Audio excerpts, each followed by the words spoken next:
Hello and welcome to Middle Age Geeks, where we chat about all things geeky, be it movies, TV shows, games, tech, comics, news, and everything in between. I'm one of your hosts, Daz, and with me, as always, is my trusty co-host, Phil. How you doing, Philly? I'm doing pretty good, dude. Yeah, it's been a good week. It's caught up with some cool stuff, watching and playing, and I absolutely love the Oscars. Looking forward to having a Mm, chat about that. So the people I wanted to win pretty much won. So yep, yeah, it's been a good week. happy days. Yeah, and we are recording on Patrick's Day weekend here, and we're recording a little earlier in the day, so I've had five coffees and absolutely buzzing. Myself and Phil just finished watching Man United beat Liverpool 4-3 in an absolutely cracking match that had it was an emotional roller coaster. So we were buzzing after that. Thankfully, it would have been a different show had we lost. We would have been like, "Welcome to Middle Age Geeks." Fucking yeah. But we have a great show this week. We will delve into some news. We'll have a brief look back at the Oscars and what we liked and disliked about it. What we've been up to this week, and we have some great feedback to get through as well. And then Phil will take us into a review of Matthew Vaughan's Argyle. And then I'll take us briefly back to an absolute classic video game from 1994, Super Metroid. So first up, on the news front, the Batman Part 2 was delayed. It was announced it was delayed until October 2026, which straight away I was like, oh, for fuck's sake, that's a long, that's like 2.5 years Yeah, away, which is a long time. But then I was trying to compose myself and actually went, first things first, I'm just, like everyone knew it was happening, but it was delighted to hear that it's officially happening. You know, it's officially like it's being done, blah blah blah, and hopefully they're gonna do the Joker and see where that's going. But what are your thoughts on the delay? And yeah, it's yeah. like it's long. It's two and a half I'm years is long. yeah, but I'm obviously bummed out because I mean I love the person so much, but like Mm, I'm sure that the same care will be put into the second one, and it's going to be well worth the wait. And in the meantime, I think some stage this year we're getting Penguin. yeah. We're getting the Penguin series. I think there's rumors that the trailers are going to come out at some stage next week for it. Oh, brilliant. That and the June series that the Mm, trailers are going to come out for those next week. So we'll have that. So at least we'll be getting back into that kind of a few of the at least at least one of the characters. yeah. Colin Farrell's incredible portrayal Oh, of he's the fantastic. Penguin. Yeah. Yeah, that was brilliant. Such a great imagining of him. I thought he was fantastic. Mm, So yeah, no, I'm bummed that it's delayed, but I'd rather it was delayed and we get something great. yeah. I'm optimistic about it. Yeah, it's saying that like I've never been into the TV shows of in the comic book realm per se, bar One Division and a few others. But and I don't know why really. I just kind of bounce off them. I'm not as interested as the movies, but with the Penguin, when that series was announced, definitely there was a little bit of backlash online. People like going, "Oh, do we need another TV show?" Blah blah blah. But straight away, just going Colin Farrell. I'd watch him all day fucking long as that character. Transformative stuff. Um, but yeah, so October. In the meantime, we'll have Superman Legacy or Superman in 2025, so that'll be Oh okay. yeah, James That'll tie Gunn's. Yeah, us. yeah. Yeah, well, that'll tie us through. Another bit of news this week that we briefly chatted about that you loved this news apparently that Patty Jenkins of Wonder Woman 1984 fame is back on directing Star Wars Rogue Squadron. And personally, I'm kind of done with Star Wars to a point, after messing up the sequel Yeah. trilogy and then continuing down that road to with the Rey character and announcing a new movie with her and stuff. Just kind of like, how much can you just fucking kill this franchise? It's just they're running out of road. And I know you're a big Star Wars fan, so how do you feel about this being back on? It's good the movie's back on, but the fact that she's attached is a bit of a Yeah, I worry. don't like that she's attached. As we said when people were allowed to we said about writers, directors allowed to kind of do their thing and not have a studio involvement. Mm, You used her very good as an example of Wonder Woman 1984. She yeah, wrote and directed, and it was Poison. And like even the first one is quite overblown. Like it's a good movie, but it's not mm. fucking incredible. It's not the Um, second coming. I Yeah, just yeah. no, it's not. And I just think like Rogue Squadron, it's such a different story, a little bit away from the main. And I mean, for me, my exposure to it was the video games and how much Mm-hmm. fucking crack they Yeah, were. yeah, yeah. And I just think something a little more gritty is what I would like from that. You know, something like we got from Gareth Edwards. You know, Mm, from Jesus, my brain is gone now. Rogue One, no. Yeah. yeah, Yeah, so like I was kind of hoping for something a little bit more like that, whereas I don't think that's the kind of movie we're going to get from Patty Jenkins. So I'm not very happy with her being like I'm more than happy to be proven wrong. But I would, yeah, as I said to you, they need to start focusing on quality.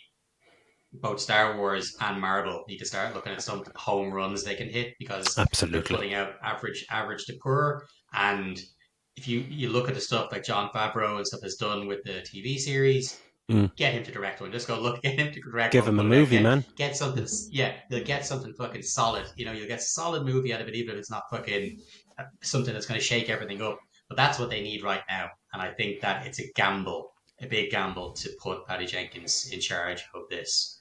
But that's Yeah, my and opinion on and it, anyway. and how much control she will have. Like, will some of that be taken back from her after Wonder Woman 1984? Where people kind of go, okay, hold on, no, you can't have final say or final edit on this, Yeah. and you sure as shit ain't writing it. you know?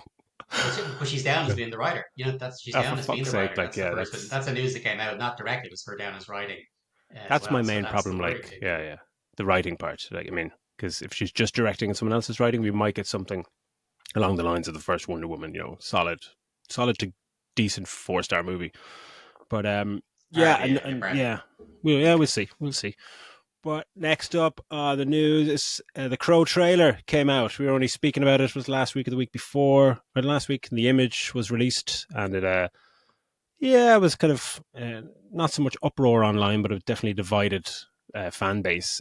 So the trailer arrived, and you let me know it was online, and I was going to watch it on my phone, and I was out and said, no, I might as well. I'll give this its time and go back and watch it on my computer. And firstly, I just saw it's we already talked about this. It's a why is it a 3 minute trailer? It's the first thing. It's just like it doesn't need to be a 3 minute fucking trailer. Like it's a 2 hour movie. Like I just yeah, didn't get it. Wasn't initial thoughts. Wasn't a fan of it. The tone seemed off to me, and I know this can be something that is it could just be the way the trailer is edited, the music choices, something like that. But it seems to be missing that poignancy that graced the Brandon Lee character, that kind of beautiful Yeah. melancholy to his vengeful rampage. You know, it's just a perfect marriage between the two. This seemed to be very angry, revenge Emo. This. heavy, Yeah. very Yeah. emo, It had very this yeah, emo school shooter vibe, is what it gave me. yeah, You know, it was yeah, just so it. violent. You know, I Yeah, like, obviously mm, that's what we expected to be violent, but like just to what you said and to what we discussed recently about mm, trailers is like you said the length, and not only the length, but you're giving away the entire movie. Like it yeah, almost blots it out. You get it tells you it almost gives you his origin at yeah, it. You get someone explaining what the character of the crow is. You see him going, what happens to his missus. The whole fucking movie is laid out in the trailer from start yeah. to finish. Like for fuck's sake, what are you It's doing? Like I don't you don't need to do this. Like this. yeah, You don't need to do that. You did, and this is the first trailer for it. So you mm. could have kept it to like a minute long and Give kept us a it give dark us and a kept it moody mysterious. teaser. Like yeah, give us something to whet the Yeah, like appetite. people won't have, a lot of people who are going to see this movie will never have seen the original Crow because it came out in the 90s. Like, so Mm, it's fucking, you're looking at a younger audience will go and see this who won't have seen the original Crow. So don't fucking spoil it for them to know what the story is with it and all the rest. But just leave them wondering, okay, what story is this character? Keep him mysterious. Why is he fucking supernatural? Why is he this? But no, they just tell you the whole fucking lot yeah, in the trailer. It's just, I don't get that. I don't get the yeah, marketing behind that at all. yeah. It was baffling. It's yeah. It comes across as just a studio being a little bit terrified when they kind of go, we need to show everything, get people on board here, and they think. I'm not sure. I'd love to see metrics on this, whether that actually works. Whatever, like, let people know as much as possible about the movie, and that will get them to go in and watch the movie. Where sometimes they think like, oh, a teaser's not going to get people to go to a movie, but I would think it would be the opposite. If I see a good teaser, go, I want to Yeah. fucking watch a bit more of that. But yeah, there's a nice balance of showing enough of the plot, but yeah, don't give away. Like in this trailer, it seems like there's a few shots from really pivotal moments towards the end. Some deaths Yeah. are in there. It's just like I only saw it once, and even it wasn't a rewatch where I picked these things up. But yeah, I'll watch it. we'll definitely watch it. I've been waiting for a decent sequel, follow up, reboot to or anything Crow related for 30 years, and I've slogged through some of those piss poor straight to video fucking shite in the 90s and early noughties. But Fucking Edward Furlong was the Crow in one of them. yeah, like come on, Yeah. like how the fuck did that happen? Yeah, we should rewatch one of them when we do the review of the new Crow. Oof. We'll double down and watch. We'll watch all. That's not happening. So yeah, on to some better news or better discussions. The Oscars took place last weekend, and it was initial review on it was I thought it was a thoroughly entertaining show, probably their best show in years. Flew by, paced very well. Um, Obviously with great wins for Killian, just like cheery moment. Great to see Chris pick up a Yeah. directing award, and Oppenheimer very worthy Oscar winner. I thought Jimmy Kimmel was fine, nothing special, but just did his bit. My favorite moments were obviously Ryan Gosling's music performance, which is the first time I've actually properly not or properly watched a music performance and not just tuned out, wondering why they're wasting Yeah. 5 more minutes, and taking it away from acceptance speeches. But there were great jokes. I was delighted that Madam Webb got a few shout outs, I was gonna derogatory say as such. John yeah, Mulaney was one John or was was it John fucking Mulaney one was great. Yeah. brilliant. When So good. he was talking about, I thought he was talking about screenwriting, but I watched it back. He's talking about the importance of sound, meaning that like sound helps us hear some classic cinematic lines like we're gonna need a bigger boat and I'll have what she's having, and Yeah. he was in the Amazon with my mother while she So was researching spiders just before she died. That was just like, oh fucking yeah. Ali didn't know yeah. why I was pissing myself laughing when we watched Yeah, it. it was, but yeah. Yeah, I said you need to listen to last week's episode.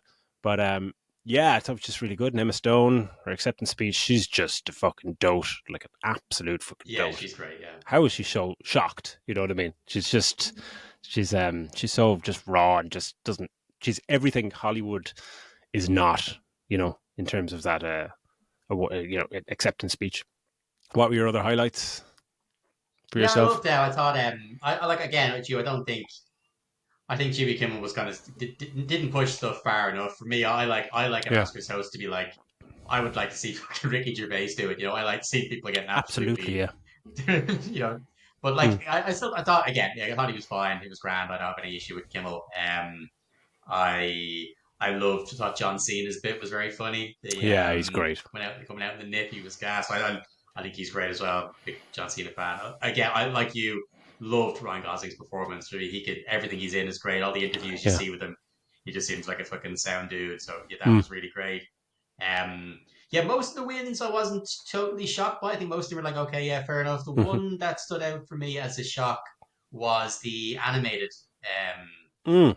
that Absolutely. Spider-Man didn't win because like when we Mm-hmm. had our roundup of our stuff of last year, It's you my picked that favorite as your year number movie of one the year. movie for Yeah. last year.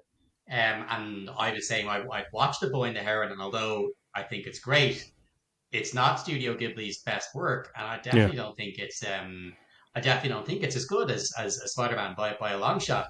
And so yeah, I thought that one was a bit of a shock, and I suppose maybe Godzilla might have been come to a shock for some people as well, just because of the money Yeah. spent on some of these other movies. That was one of mine Um, on the Godzilla one. Like I've seen Godzilla -1, but I only saw it on a screener DVD, so it wasn't like excellent quality.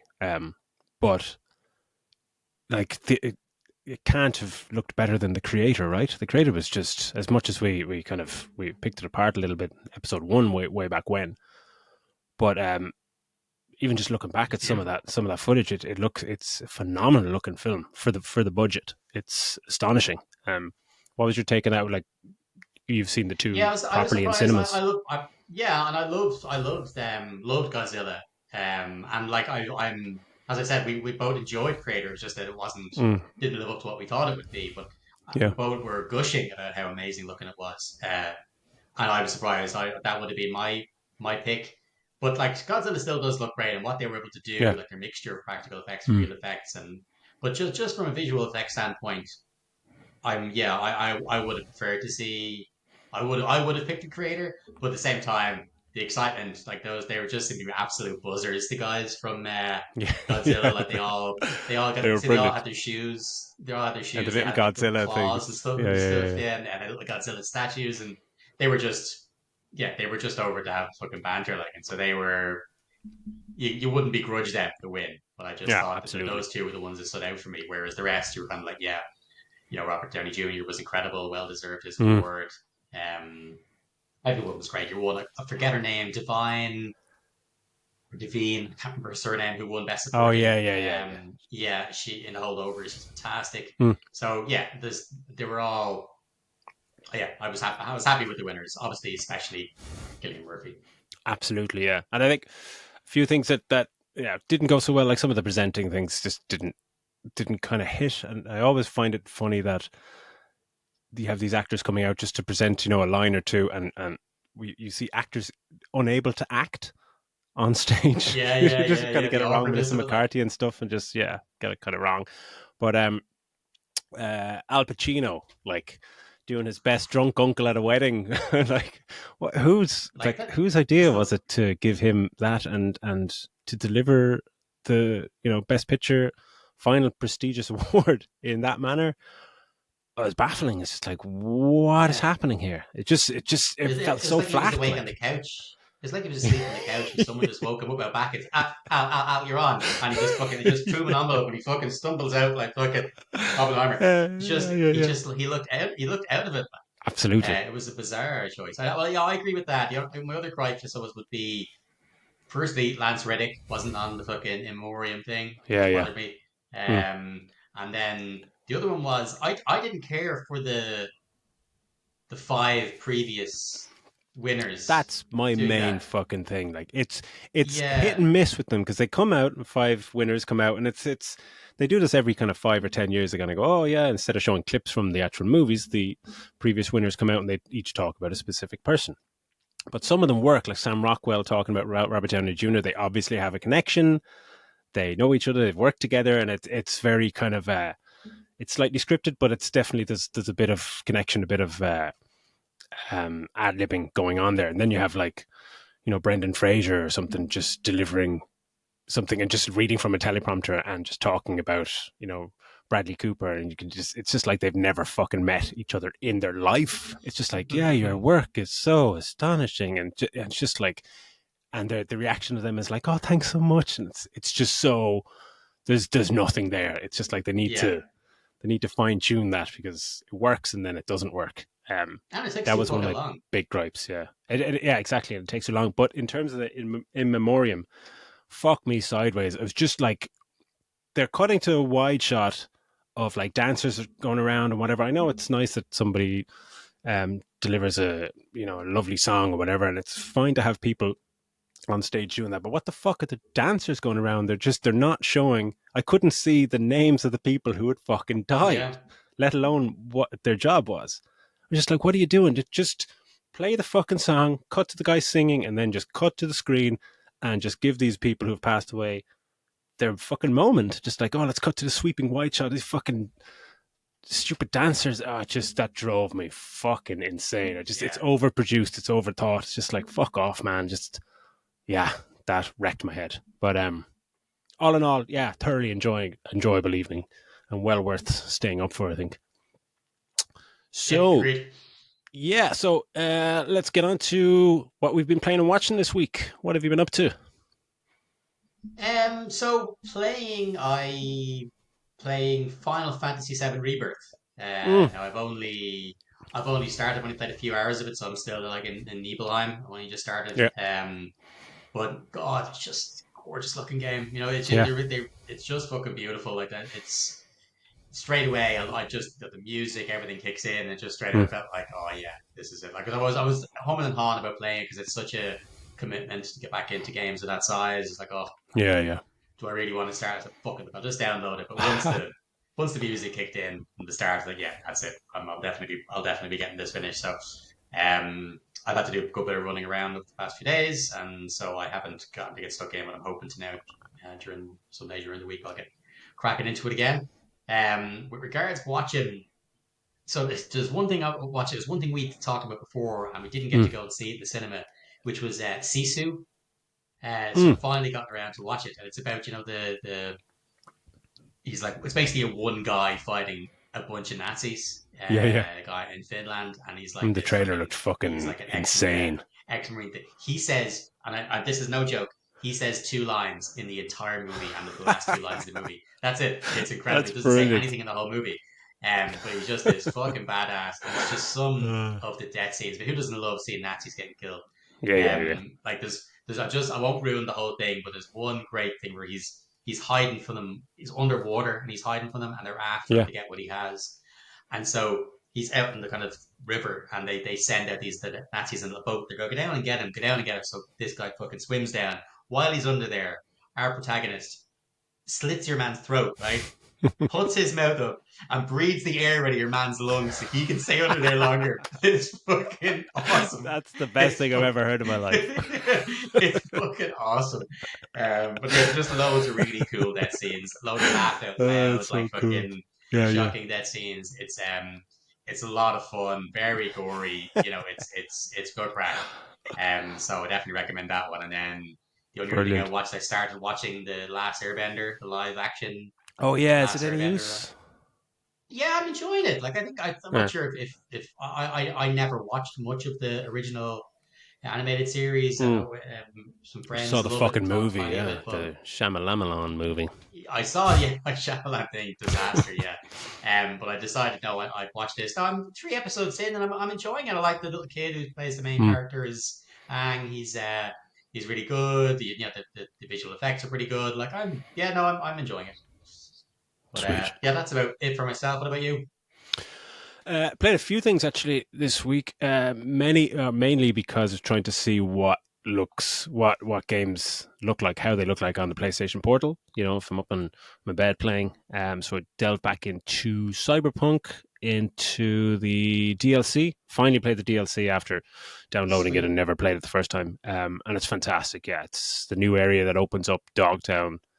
That map is amazing. It's like this crumbling part of the city that's showing signs of like destructive warfare. It's just been in fucking bits, and finally met Idris Elba's in the game. But Awesome.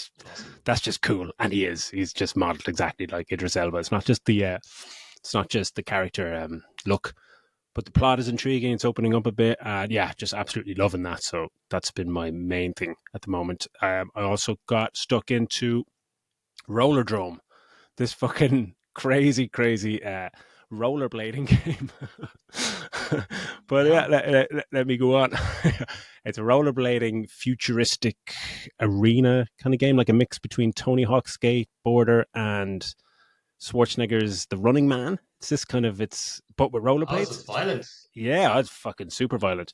But you fly around in futuristic skate arena with like twin pistols in your hand, and the core game mechanics, you have to do tricks to fill up your weapon or your weapons with ammo. So, Oh, and awesome. of course you have a slow mo meter. So like when you put that all together, you have like epic jumps and tricks and slow mo backflips while fucking pumping dudes full of lead and dodging missiles, and it's you know like Tony Hawk back in the day when you enter that kind of flow state and you start getting all the buttons together and pulling off some of this crazy shit. It's mesmeric, like, and it's my new kind of pick up and play. Just 20 minutes here and there, just kind of go, yeah, play one arena game or whatever. But it's quite difficult, but it's really good. Next one I've been playing is the least geeky game I think you could ever play is like the snooker world champions are coming up, world championships. So that I always get stuck back into snooker on the PlayStation, which baffles my wife completely as she walks by, just like, are you watching that or playing it? it's just, it's my, uh, it's my go-to game for some chilled, focused evenings. Last night I made a break of 147 off a maximum break, and that will mean absolutely nothing Nice. to almost everyone listening. But to me, it was the highlight of my week. So yeah, that's everything on a gaming front. Just kind of been flipping between different games. Watching wise, apart from the movie we're going to review, I've been watching more of Shogun, the Japanese kind of I say medieval, but set in the 1600s. It's fucking fantastic show. I'm in episode 3 now. Um, it's amazing. The world building in this is on par with some of the most epic big budget movies you'll ever see. Like the cast are sensational. Sanada is one of the most watchable actors on the fucking planet. Like Yeah. he's unbelievable. I could just watch him just drink fucking tea for hours, just let alone chop off people's fucking heads. But yeah, he's it's just fucking brilliant. Really, really, really good show. Anyone wants to fucking get stuck into a get into a new show, get on that. It's brilliant. So yeah, just before we get into the review, might touch on a little bit of feedback we got. So Lego Tape got in touch on social media to ask about our thoughts on the Halo series. Now I've only watched, I think I watched a few episodes of the first season and didn't really grab me at all. And as I was saying, maybe I'm not that kind of invested into the Halo games or the TV series based on games or movies. I'm not really into that as much, but I fell off that show pretty quickly. But I do hear that the series 2 is getting some really good reviews, which always poses that problem that can you jump into series 2, or do you have to go Right. back Yeah. Yeah. and wade through kind of maybe a substandard season? Have you watched it at all, or?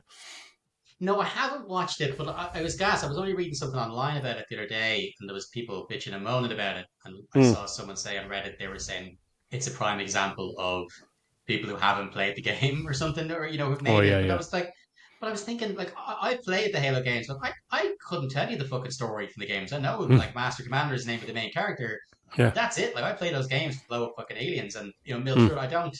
I don't pay attention, really pay any attention to the fucking plot whatsoever. So Me neither. I don't think it really matters. I think this is a prime thing where you could go and do whatever the fuck you want with it because the Yeah, stories for these games are so thin. And I don't know. Maybe some people put a lot more stock in the story for those games than I do. But I would have yeah. thought this was something you could easily do your own thing with. Now I haven't watched it. I've loved the look of some of the stuff that I have seen. It looks great. Yeah. But no, I haven't gotten around to it.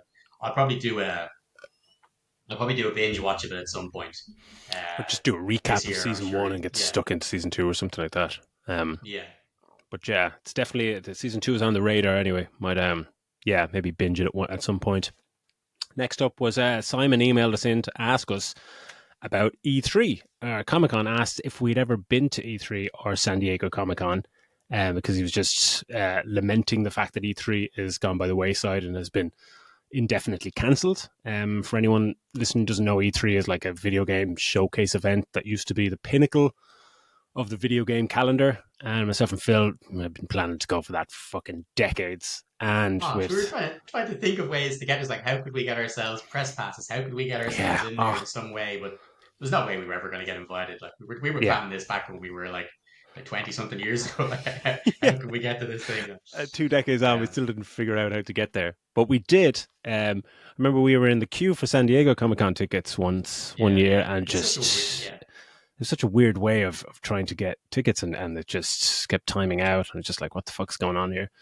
So unfortunately, we didn't get to go to that. But I think that aspect of these showcase events is falling by the wayside completely. I mean, like San Diego Comic Con used to be the mecca of um, like TV show reveals, movie reveals, and movie trailers. You'd hear about a movie trailer that has been released in Comic Con, and you'd never see it for 6 months. Where only a few years ago, when even when Batman versus Superman, when that trailer played at Comic Con, it was released straight away online at the same time, and it just kind of went, well, what's the point of actually going just to see the actors on stage unless you're from the general vicinity? Like we would be paying yeah, fucking thousands to go to this thing. So yeah, I think we may have missed the boat with that one, but we are going to London Comic Con in July, yeah. where we will be attempting some live streaming or some shit like that for the crack, uh, just to look like dorks walking around with cameras and phones. And we'll have our t-shirts and merch and all this shit, so that'll be a bit of crack. Look like fucking uh, lunatics. Yeah, it'll be good. It'll be good. That'll be good yeah, fun just to kind of go to one outside of Dublin. Because absolutely. there's one in May, which I think everybody would make the one in May, and then there's another one in July. So we're going to the July one. So if Yeah, any of you people are going as well, we'll see you there. absolutely. So yeah, that wraps up some of the feedback and some of the early parts of the show. So now let's get stuck into Matthew Vaughan's Argyle with Phil, and we've discussed this with regard to one aspect of the movie, the music, and we actually haven't chatted at all about this movie. So it's always interesting to get stuck into something that way. So take it away, Philly.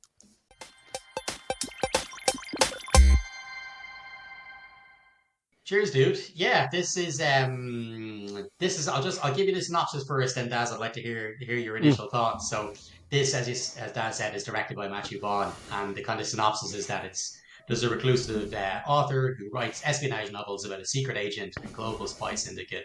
Realizes the plot of the new book she's writing starts to mirror real world mm. events in real time. So directed by Matthew Vaughan, written by Jason Fuchs, and the stars Bryce Dallas Howard, Sam Rockwell, Henry Cavill, Samuel L. Jackson. We'll get on all that into all that as we go through it. But what were your kind of initial thoughts on it, Daz, knowing what we kind of know about Fawn's work in the past? Yeah, I was like I had seen the fact that it was getting not so great reviews online. Um, we'd seen that beforehand, but watching it went in because I love Matthew Vaughan stuff, love his stuff. Not the kind of later Kingsman stuff as much, and that's where this movie I think is following that path, which is a strange path, and I don't know if it ties into that kind of too much control or something like that, or just yeah, I don't know. But this film, I think, my first thoughts were it really showcases that extremely thin line between creating a movie like The Kingsman or Kick Ass, which have a heightened sense Yeah, of reality and exist, in a world um, that is grounded but and believable, but can still have fantastical elements in it.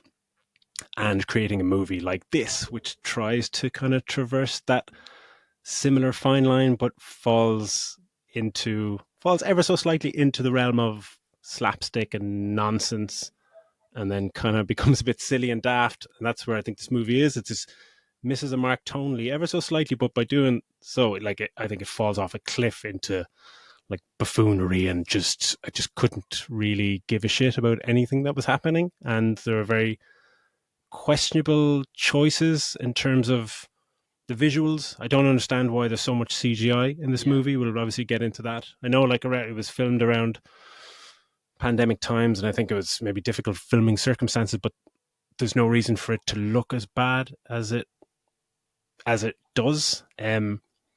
Yeah, everything just seemed a bit so silly, and there's no stakes whatsoever, and it just seemed very convoluted. And yeah, we'll get into the music, but yeah, I it felt I was 30 minutes in. I felt bored is a strong word, but just I just couldn't get engaged into it. And I don't know if I was like, it took me like three times to watch it. I don't know if I was tired or something like that. I'm always open to that aspect of like what state you're in watching a movie. If you're tired, you might not be engaged as much as possible. But yeah, the start of this movie just didn't really get me. It kind of started too fast, and in terms of like stuff like the Kingsman, where it's a bit more. Kingsman was a bit more slick and a bit more fucking confident and yeah, punchy. Where this just kind of starts. It starts at 100 miles an hour, and you're kind of struggling to catch up. So yeah, didn't really like it. No, didn't really like it. How about yourself? yeah. Yeah, similar thoughts. I mean, I was looking forward to this because I was hoping it'd be a return to form. Like, Mm, okay, The Kingsman and Kingsman Golden Circle, I did think were great. They were his last two movies. mm, But before that, like he done Kingsman and like just the you done X-Men First Class, you done mm. Kick Ass, Layer Cake, Yeah, Layer Cake's directed probably one of Stardust as my well. favorites. Yeah. Yeah, I think Stardust isn't a bad movie either. It's a Mm, bit of fun, fantasy kind of stuff. But like to go the three in a row to go from Kick Ass, X Men First Class, Kingsman, and these were all in the space of 4 years, three really good movies. yeah. Wow. Um, 4 years. but then yeah, but I just think that he's kind of gone downhill. Like he did the two sequels, and they weren't great. They were okay. But for me, I think this is his worst work. Yeah. I was looking forward to it because I find his stuff, even when it doesn't hit home, still looks and feels super slick. Mm, But I don't know. This felt like it was trying to feel slick, but not actually hitting any of mm, those marks. But look, we'll get into it. I'll kind of just I'll go through. Um, we don't have to go into a fucking insane amount of detail, but mm, I'll kind of go into just how it is. It's kind of difficult to go into a massive amount of detail because of the the twists and the attempted twists. The mm. stuff that I'm going to be talking about at the start, is going to make massive sense as I Yeah. go Yeah. on. Yeah. So um, but it opens up, and it opens up basically with Henry Cavill as Argyle, who for me, for some reason, I know this is a weird thing to say, I didn't think Henry Cavill looked great. there's just No, something they just didn't look the weird hairdo they gave him, I and don't. What, that's they my gave him like first note. My first note is flat top. Why the fuck does he have a flat top? And he just yeah, like he he's looks in. kind of uncomfortable or something weird. Yeah, It was a strange choice. Like, so he kind of opens up and it's him at this scene with Dua Lipa, um, and like it's a whole thing. It's supposed to be real James Bond esque. He's kind of getting her they're doing a dance sequence, and then all of a sudden her fucking bad guys come in, whatever else. But she ends up escaping. She's the bad guy. She ends up escaping, and it's just the escape scene. If we talk about those effects you mentioned, Daz, the escape scene, the CGI is it's absolutely so bad, terrible. right? Like And she's going in, she's that's escaping the on a motorbike. introduction to the movie's visual kind of palette. Like, and it's Yeah, just yeah, oh that's it. Like god, she's escaping on a motorbike, but she pulls out a machine gun first, and she shoots this jeep he's about to jump into, killing his partner, Kira, I think her name is, mm, killing her, and she takes off, and it's this overhead shot of her tearing away on the motorbike, and you're looking at it going, that looks like something off an advert. It looks mm. so bad, and then he's It's chasing her. from He two gets the little thousand. Yeah, jeep thing, and he's chasing after it. It's crashing and sliding down walls, and it's just it looked so bad. I'm like, fuck, man, the movie's just after starting. Like, and mm, this cost the same amount as Dune. This cost 200 million. yeah. So when you look at we talked last week about how well Dune's budget was spent, and then or Garth, Jesus, the creator, what was great the budget of creator? 80 million. Like 60 or 80 Um, million. Yeah, yeah, astonishing, like right? and then this is 200 million. To look the way it does is just yeah, it's not great.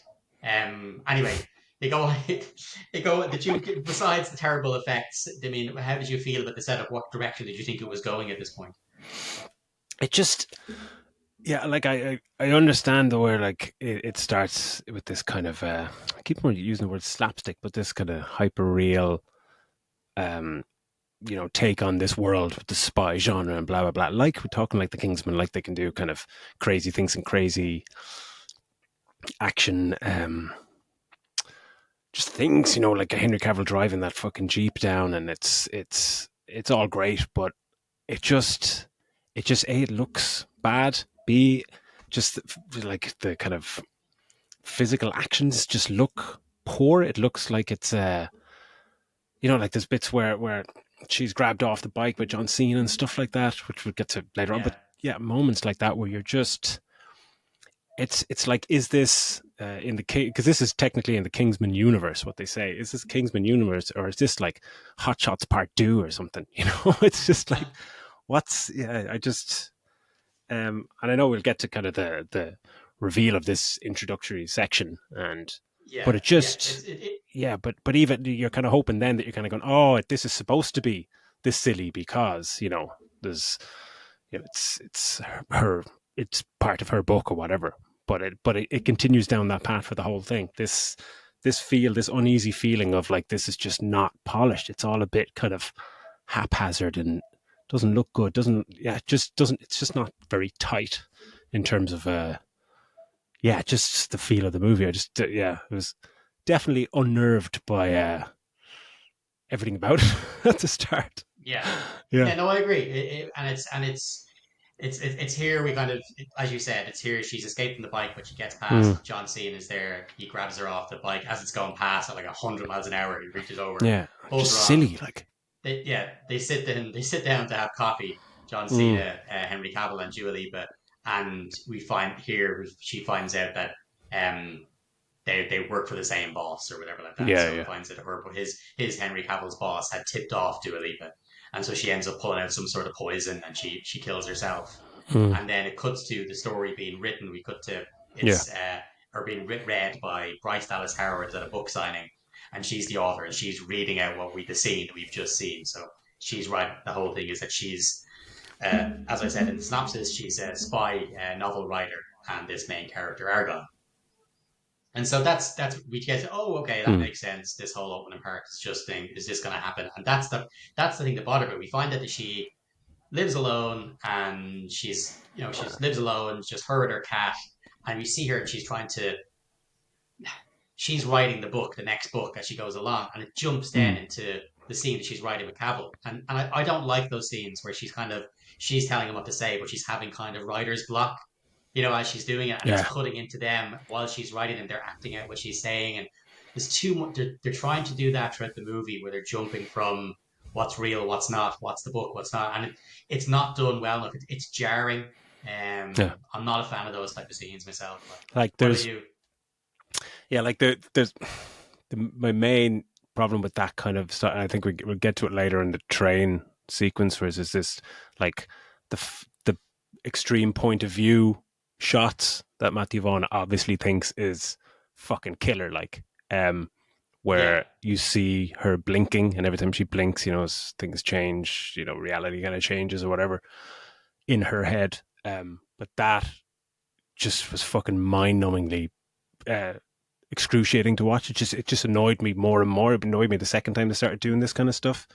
Um, and it was even more annoying the fucking 227th time they did this kind of stuff. yeah, It's just it's just it's just too much. It's just overly convoluted. Not even it would get into the plot how convoluted that is, but visually it's like kind of like, oh look, here's a cool thing. Oh, here's a cool thing. What if I do it? I'm going to show this another cool way, and it's just like fucking just slow down a second. Slow down a second. Let's get our fucking bearings here. yeah. No, agreed. And like it's we start getting into that just almost directly after this scene. So Hmm. she's struggling to finish. She says she's finished the ending. She sent it to her mother. Her mother reads it Hmm. and calls her and says she's not happy with the ending. So her mother is played by the wonderful Catherine O'Hara. Hmm. Um, Just crazy. so she tries to write it, but she hits writer's block. So she goes, "No, I'm going to get." She doesn't fly, so she says, She's going to get a train to go and see her mother." So Hmm. while she's sitting on the train, um, Sam Rockwell comes down and sits opposite her. Now, Sam Rockwell is supremely washable in pretty much anything, and Yeah, this is no different. He's doing his best at what he's given in this. He's he's the still best thing in fucking it by a mile. he is, yeah. He's still really fucking slick, and he delivers his lines really well. Um, but he meets her on the train, sits down across from her, and he starts telling her that almost tells her almost straight away. First, I'm a fan of your book, but then Hmm. he tells her he's a spy, and a whole fight breaks out because while she's on there, this fucking he tells her he's a spy. He tells her that some of her books and stuff are coming true. This next thing, this fight breaks out because there's a bunch of people on the train that are trying to Hmm. kill her. There's about So, 40 like, of there's them, a right? whole They big just keep fight. coming. Yeah, they just keep coming. They're all over the train. Some of them are sitting around. Some of them are coming from different carriages. Like, they're coming Yeah. from all over the place. Like, it's meant like if they didn't know he was going to be there, how many people did they need to kill this one Hmm. rider? But anyway, there appear there where she's having this fight. As you said, this is when she started having the hallucinating. She starts seeing Sam Rockwell as Henry Cavill. So she's blinking and she starts shaking her head. But Hmm. then Henry Cavill is kind of looking and winking back at her. So she's smiling and happy to see Henry Cavill as if he's kind of flirting with her, but then she's kind of terrified of Sam Rockwell as this guy who's battering people on the train. Um, and like it's like there's nothing wrong so much really at the choreography of the fight scene so Hmm. much as just the fact that we keep cutting to her. She blinks and we're cutting. Oh, it's Henry Cavill fighting. No, actually, it's Sam Rockwell fighting. Yeah. No, actually, it's Henry Cavill fighting. No, it's Sam Rockwell. And it keeps doing this back and forth. It's like just fuck off. If you want to have it, change the whole thing. Say she blinks and the whole aesthetic say changes. Yeah. Like in like Kill Bill when she's fighting all the crazy 88. At one point she blinks, and when Yeah. she blinks, everything turns black and white, and the Yeah. fight continues in black and white. It cuts to her Brilliant. again, she blinks, and we're all back in color again. Hmm. Do something like that, blink, and it gets into a real surrealistic, super bright world like that you would see from the books that she's writing. Do something like that. But the only thing that changes is that there's a transposition between Henry Cavill and it's and Sam Rockwell, and it doesn't work at It all. doesn't work at all. And it Um, must have taken them fucking ages to stage the exact same sequences with both actors. yeah, Days, weeks. It's a very elaborate thing. And they do this thing, they kind of not even double down, they triple down on this thing where like it cuts to Sam Rockwell, and he's the kind of, he looks at her, he goes, everything's going to be okay. And someone tackles him or kicked in the face or whatever. But they do this so many times, and it's like, we get it. He's a bit lax. He's a bit over chilled out for a spy, but you don't need to keep yeah. showing us this. There's 4 or 5 times to just punctuate this joke, and it's like, we fucking get it. And then it's back to Henry Cavill, and it's just, it was like being kicked in the fucking head watching that movie. Luckily, I didn't see it in the cinema because we'd be front row and our eyes would be bleeding. It's Yeah. just, And I it's was just, so yeah, looking forward to seeing the cinema. I'm glad I didn't fucking waste my time. yeah, Anyway, look, they end up escaping off the train. He has a parachute in his backpack, so he grabs her, pulls the cord, and they fucking fly at the back of the train. And she passes out from the fucking sheer shock of everything that just happened. Is Wakes up in a is log that some of cabin. the worst CGI you've ever seen in your life? That The parachute. eyes closing as they get first of all the CGI, but then the eyes closing like this Oh as yeah, her getting knocked out is just fucking stupid as well. It looks awful. yeah, Um, but she wakes up in this log cabin, and Sam Rockwell he explains about the people that are after her. He says that the books that she's writing that they're predicting the future pretty much. mm, Like when she's writing stuff that she's been writing about, the stories, she's like that actually happened to me. This has already yeah, happened to me. He goes, so you're able to write stuff that you're putting in these books actually happens. And he said there's an organization called the Division that are looking to get you because of it. And he said these are the people that were on the thing, and they're going to keep trying to hunt you. He says I can help you, but I need you to help me first. He said what you're writing about Argyle actually is actually what happened to me, and I'm trying to get my hands on this master file that can take down the Division. That's led by Brian Cranston. And he's like, mm, if I can if you help me do this, well then I can keep you safe and help you. So she agrees to help. Um, like we get Brian Cranston in his kind of lair, and it's just he's so cartoonish. It's yeah. like what he did with Samuel L. Jackson in the first Kingsman movie.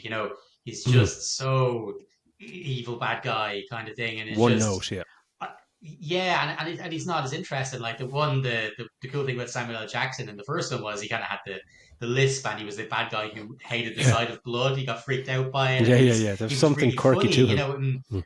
yeah, yeah. Whereas Brian Cranston just seeing it's a mustache twirling bad guy, and it Absolutely, just yeah. is it's a waste of Brian Cranston to be Mm. honest. But she ends up saying that I think that there was she says something along the lines of she was planning on having it go to London, or the next part of her book was going to go to London. That's where we should start Yeah, next. I can't remember what the line is, but she's very easily convinced to go to London with him, and yeah. so they fly on like he's able to get a private jet, and they fly to London, and he needs her to write then the next chapter because he knows there's a hacker he's supposed to meet. The hacker doesn't show it, and needs to meet up with this hacker to get this file. Mm. Um, and so he's like, I need you to write the next chapter.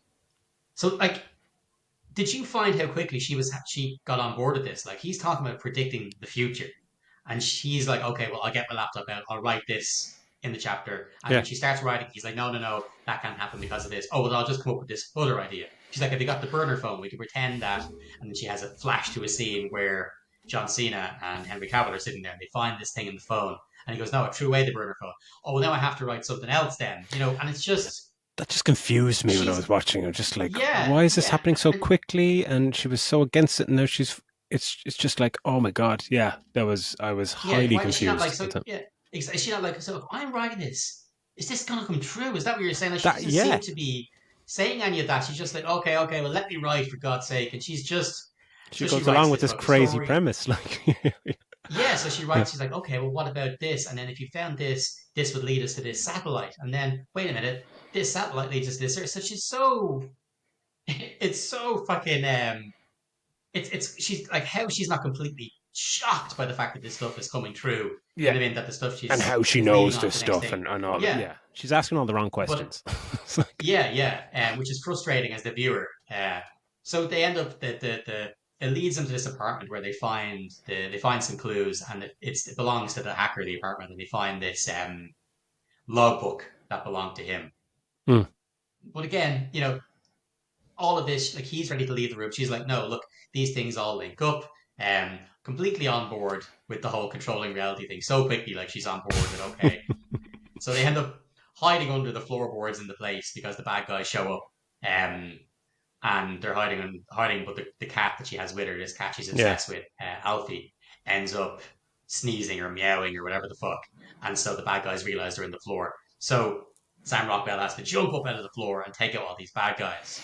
And this here is one of the first instances of what me and Daz were saying or discussed. The only message we had back and forth was, Jesus, the music in this thing doesn't oh, work. it's And it's because they throw in a disco tune. And I like fucking disco, you know what I mean? But mm, they throw in disco tunes over the fight scenes and they just don't work. Like there's one on the train scene, but you're thinking, okay, well, it's only the first really fight with Sam mm, Rockwell in it and stuff. Maybe it's just one.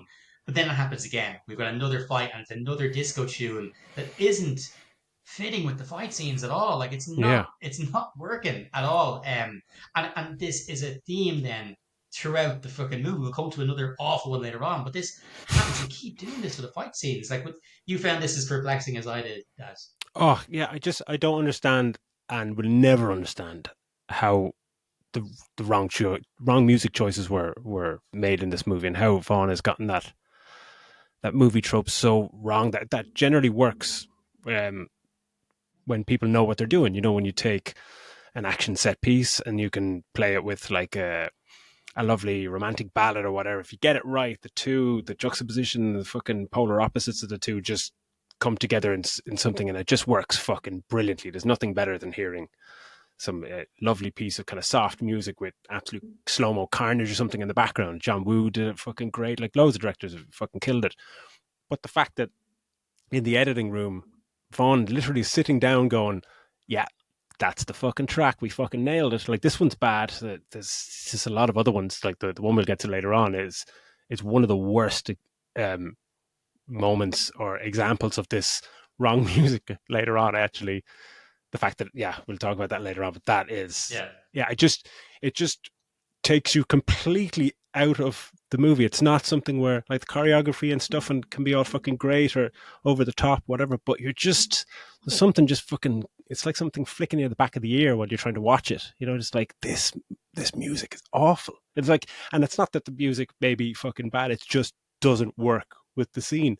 It's wrong. It's like should it be in slow motion? Should it be a softer song? Should it be something? It just showed how you can get it so wrong after seeing it get it. So many yeah, directors get it so right, and it's always just like that's so cool. And you just must think that it's just easy. Take an action scene, find a banging tune, disco tune, whatever, marry the two. But this just showcased it's fucking not easy. And when it goes wrong, it really goes wrong. And an actor or a director of his caliber sitting in the edit room just going, I've nailed it. It's just like, whoa, man, you really didn't. You really didn't. Like, it's really bad. yeah. Yeah. It reminded me a little bit. Okay, this is 10 times worse than it, but it reminded me a little bit of Watchmen by Zack Snyder, which I really like that movie. Yeah. I love it actually. But there's incredible music in that that's put in just the scenes where it didn't work, like all along the Watchtower is played Yeah. towards Yeah. the end. You know, the scene is like that's just forced on top of that. There's a Hmm. Jeff Buckley song, Hallelujah is played, and the two of them are Sex fucking up scene. in the Yeah. Yeah. spaceship. It's just like, Doesn't yeah. work. Like the only one that really worked for me in that was the Bob Dylan song at the start. The credits. Yeah. Yeah. It's Yeah, brilliant. yeah. But I think again, there were songs that were trying to forced in, and someone thought Hmm. this will really go with the feel of the movie, and didn't work there. But this is 10 times worse. Yeah. But anyway, look, they end up having to escape this place, and after fucking killing all the bad guys, they escape via boat by jumping out a window, or jumping out off the roof, I think actually. Sorry, and Yeah. they land down and get escape in a little speedboat. And so while they're kind of in their next little hideout, she overhears Sam Rockwell making a call saying that he's sick of her. She With the deserves a door bullet in the open, he head. makes the call Yeah, in with the the door bathroom open, with the door fully he's a open. spy. Yeah, he's a spy with this one, and he's in the next room saying, you know, she fucking deserves a bullet in the head. She doesn't Speaking suspect a really thing. loud. It's like Yeah. she's in the next room. Like she He could can fucking hear 100% hear you. you. Even if the door was closed, she could probably hear you. You know what I mean? So it's just bizarre. So she can obviously hear. She's freaked out. Like obviously, I don't want a fucking bullet in the head. So she Yeah. grabs doesn't know who he's. We don't see who he's talking to. We just see the back of the person's head on the other end of the Mm. line. So she grabs the hacker's logbook and she goes, right, I'm out of here. She then calls her mom and dad, right? So she calls her mom and says, there's in America somewhere, right? I'm not sure. Is Mm. it California or whatever? Yeah. And Somewhere. says, can you, yeah, there's all this mad shit going on. And she's like, hang on a second, we're going to come to you. So she calls and says, we're going to come to visit you. So she calls, the mum calls dad, says, book some plane tickets. We're going to London. Fucking, it's like 5 minutes later they're in London. Yeah. Like Yeah. Yeah. Bang. She's wandering the streets of London, going like, where the fuck, where the fuck am I? What the fuck am I going to do? This guy's a lunatic, da da da. And next thing you know, she's in this fucking hotel room, and the parents just fucking show up. It's like, Mm. fucking second, how did they get to London? Like, it's straight away, they're just there. Now, obviously, we find out why later on, but at the time, you're Mm. like, fuck, did they manage to make it there in 5 minutes? Yeah, yeah. So, obviously, the man walks in first, and the next thing we see, Brian, the dad walks in, and it's Bryan Cranston. So, straight away, you're kind of Dun going, dun dun. hang on. Yeah. Yeah, but you're kind of going, hang on a fucking second, because the start, again, you're trying to, at this point, you're trying to figure out what the hell is going on, because Mm. if Bryan Cranston wanted her dead, and it's her dad all along, we're like, well, surely if he's her dad, he could have killed her fucking multiple times or could have got her multiple Mm. times. Why is he having sending loads of these guys to get her Mm. if at the whole time he's her dad, he could just call her up and go, here, sweetheart, come and meet me here. Like, surely that would have Yeah. been, why did you need to send 1,000 guys on the train in this building all to go and capture her when you could just go pick the phone up and go, here, love, Yeah. I'll meet you downstairs, meet you somewhere for a coffee, and she'd have wouldn't suspect anything at all. So it's a weird choice. Anyway, we're left wondering what the hell is going on there. Sam Rockwell ends up fucking breaking into the hotel, and he pulls a gun on the fucking parents, and that's when the parents kind of break character, and they Yeah. start saying, "You'll never get out of here," and they pull guns as well, and so you're like, what the fuck is going on? Sam Rockwell ends up shooting the mum, and he escapes with Bryce Dallas Howard, and again, like she's a little bit traumatized that her ma has just been shot, but not that traumatized. She Like as gets far as over she knows the quite ma's quite dead. quickly. Quite Yeah, quickly. as Yeah. far as we know, the ma's dead. As far as now we like that we don't have a fucking clue what's going on. She's after Yeah. being shot. We're still figuring what the fuck is going on. Um, because we haven't at this point we haven't hit the halfway point of the movie yet, so we're still going like what the fuck is going on? Yeah. Yeah. And now she starts. What's weird is she starts seeing, and this is another jarring part, as I'm not sure if you'd agree with me, but Mm. at the start she was seeing Sam Rockwell as Henry Cavill. So we're starting to think, okay, what is it? Yeah. Is it that she's been writing about this guy the whole time? Is Mm. that what it is?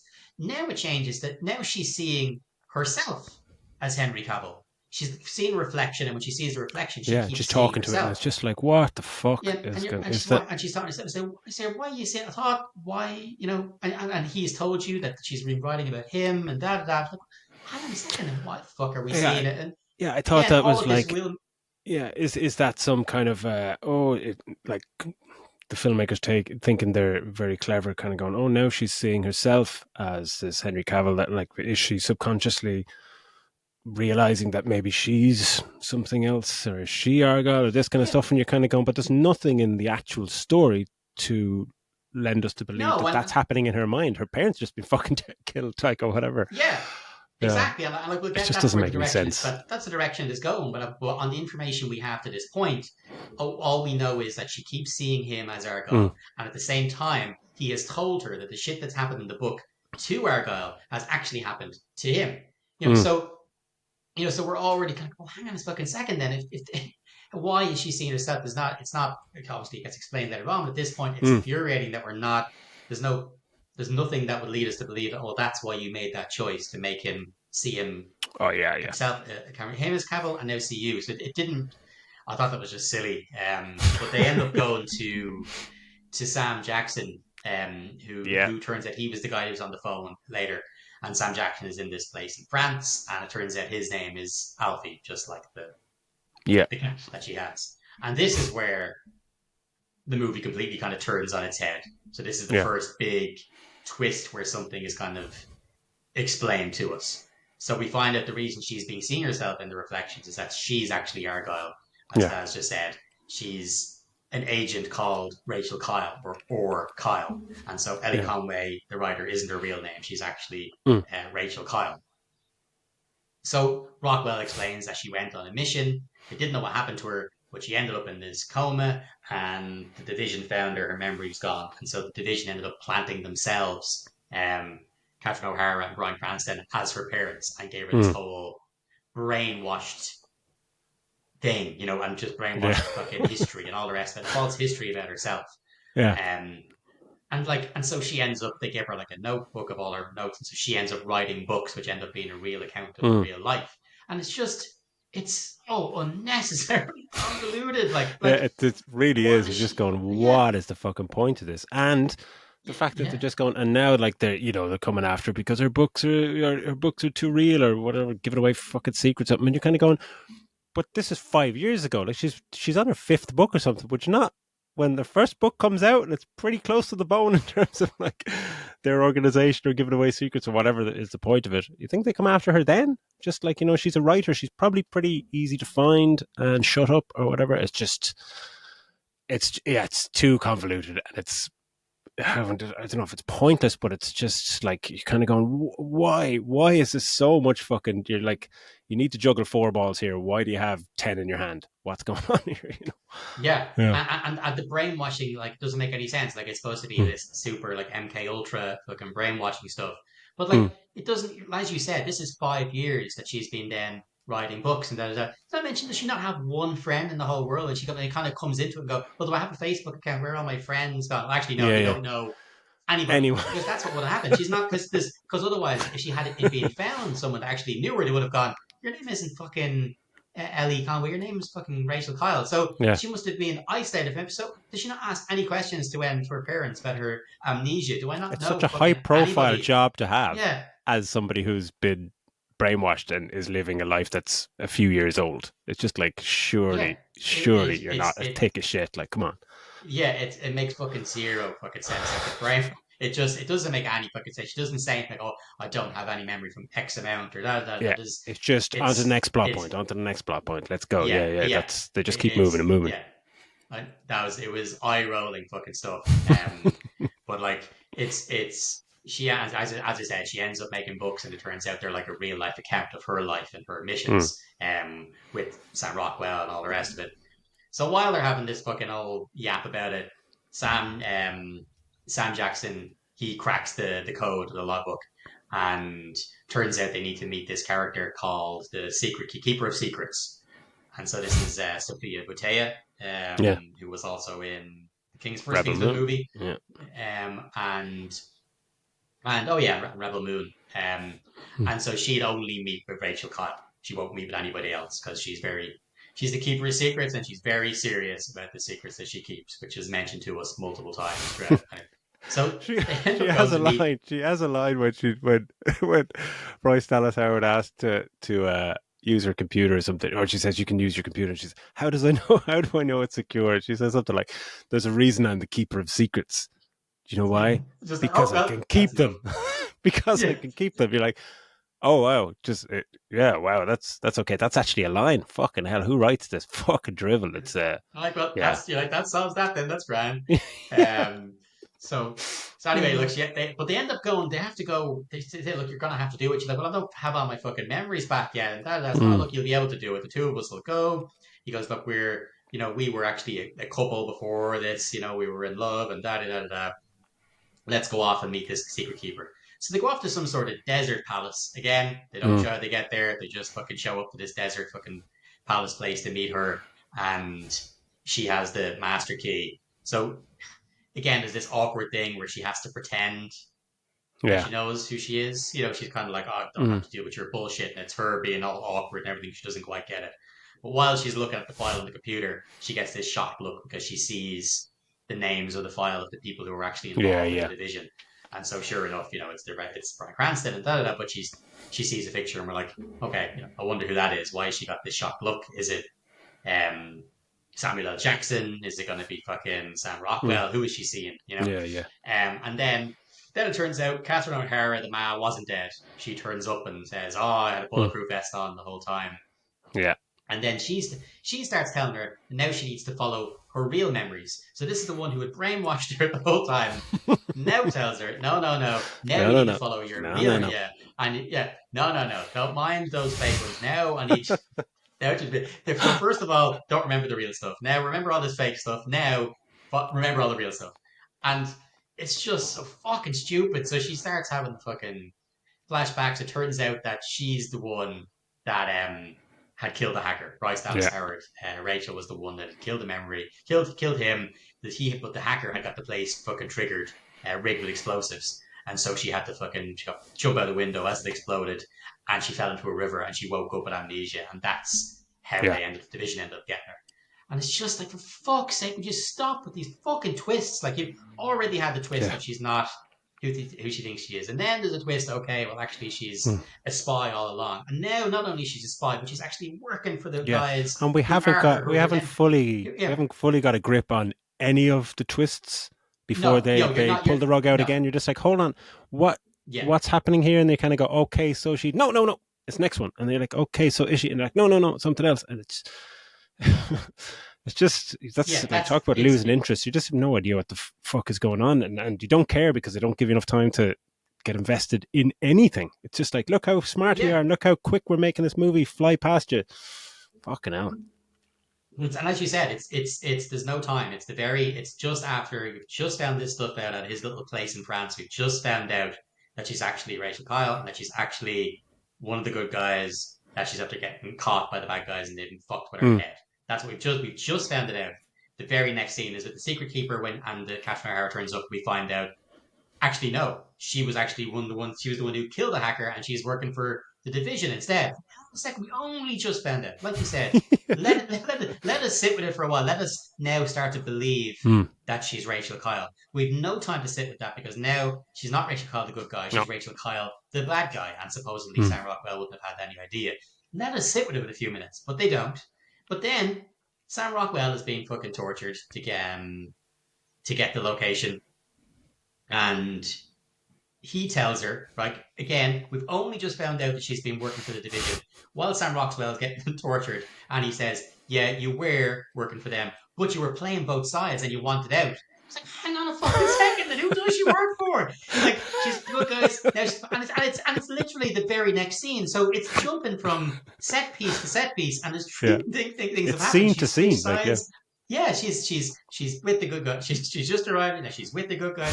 Now she's with the bad guys. Now she's back to the fucking boogie. She was playing both of them. It's just Like, calm the fuck you on. wouldn't Like, be surprised that it would be perfect in keeping with the character if she just turned around and said to Sam, "What the fuck? Who do I work yeah, for? Who am I?" And turn and to the audience, and go, "Do you fucking know? Because I don't fucking know."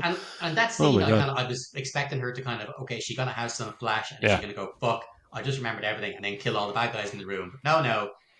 Brian Cranston says no. You're division through and through. He's talking out of his arse, and so she shoots Sam Rockwell in the heart. Shoots Sam Rockwell Yeah, yeah. and says that she knows how to find Samuel L. Jackson. Right, so that's where we kind of get left off And there. I She's gone couldn't wait fully for how he was like, because you're kind of going, she couldn't have killed him. So I couldn't wait for no, yeah, how yeah. that's Couldn't going wait. to be How are they going to resolved. fucking? Yeah. How are they going to Yeah, explain how are this? they going to explain this thing away? So, so, so, so it turns So out, difficult. shocker, shocker. Sam Rockwell isn't dead. Yeah. So Sam Rockwell is in the fucking room. He gets his fucking he's handcuffed to the chair, but these guards come in. He ends up fucking coming in and kills all the guards. So all the rest of them are off. The main characters are off searching for Sam Jackson.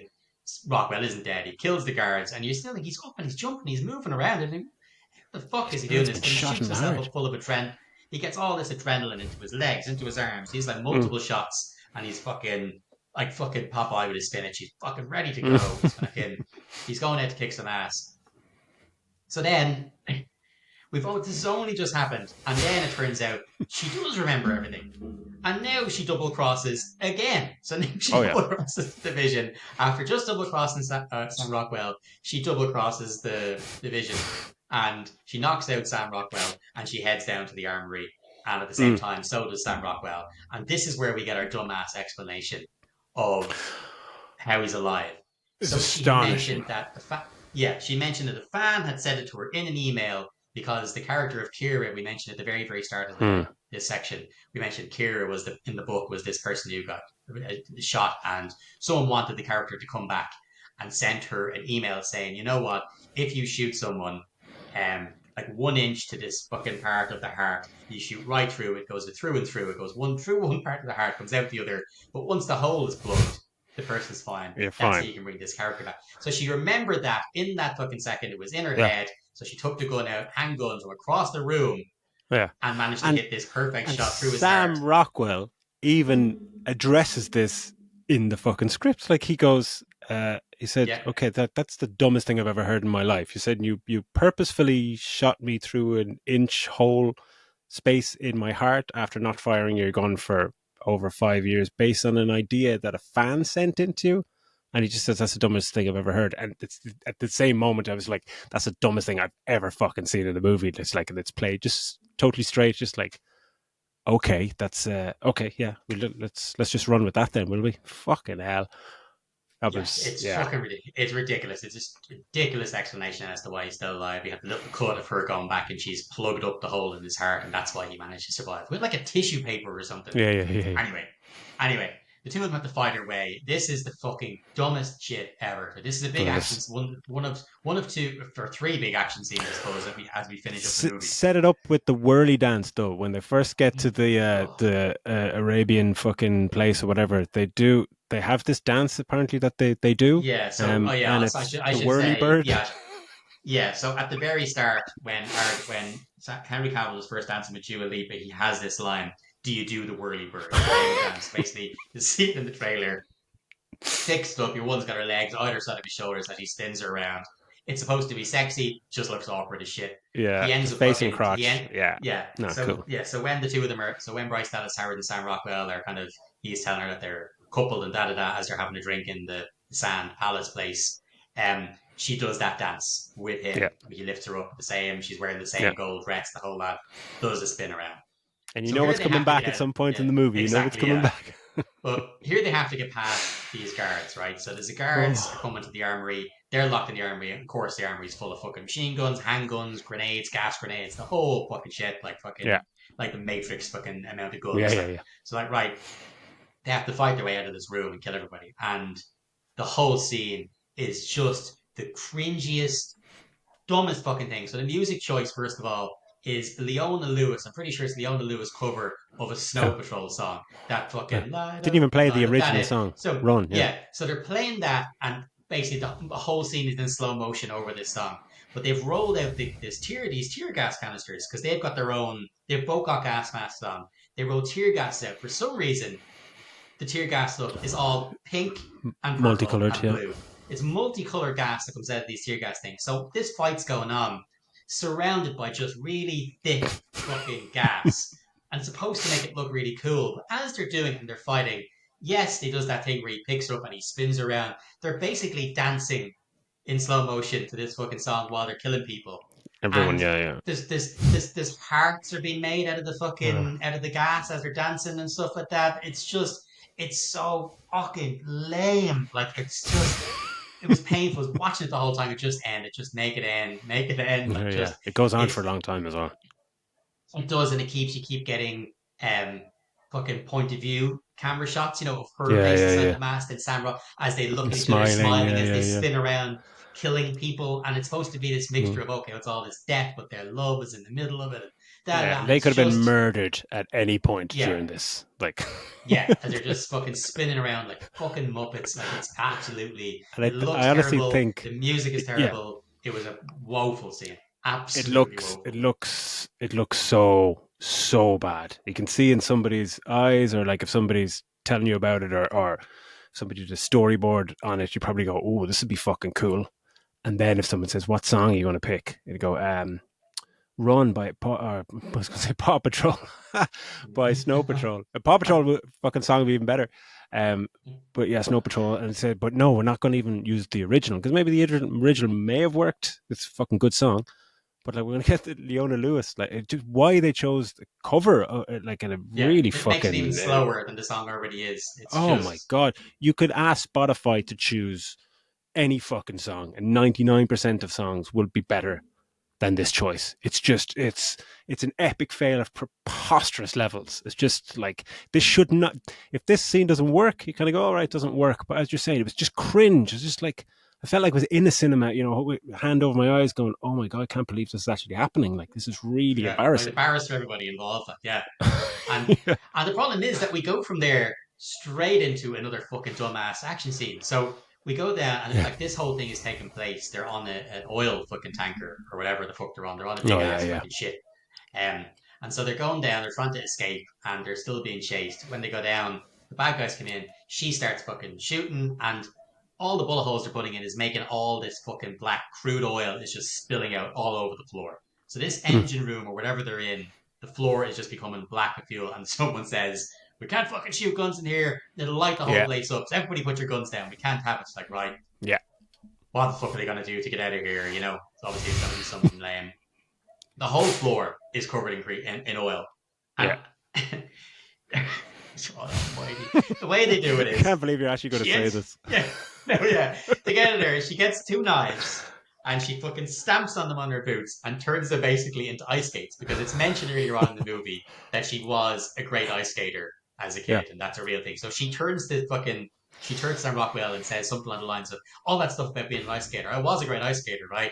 And he's like, yeah. She goes, great. So she gets these things and then she gets another fucking machine gun and she gets a knife to the top of it. So she goes and it's her skating around in oil while she takes guys down, stabbing them with a knife on the top of this fucking machine gun. And it's just, again, it's a terrible fucking tune that they add to it.